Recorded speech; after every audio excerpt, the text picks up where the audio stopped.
what would keep, how can you make change if you don't speak up? What would have silenced his tongue?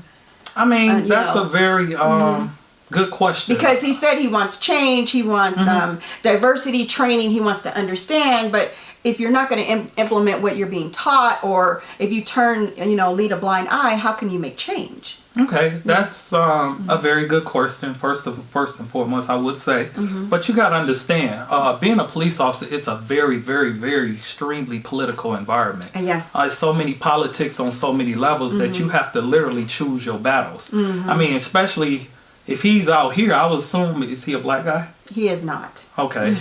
He's white, he's brown? He's white. Okay. Well, even with him, I ain't going to play the race card or anything, but even his situation, in all fairness, is so political to the point where, you have to learn how to pick and choose your battles. Because especially if he's at a department like maybe a smaller department than one like a Denver out here, I'm a fan of more larger department than smaller department, because in those smaller departments, that's when you really have those biases, racial, whatever case may be, on so many levels of that good old boy, quote unquote, network.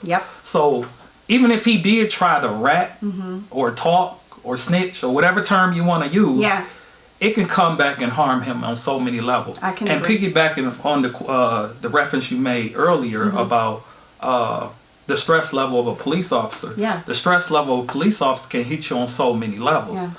The public, you all think that being an officer, it's always the public and it's dangerous. That's not always the case.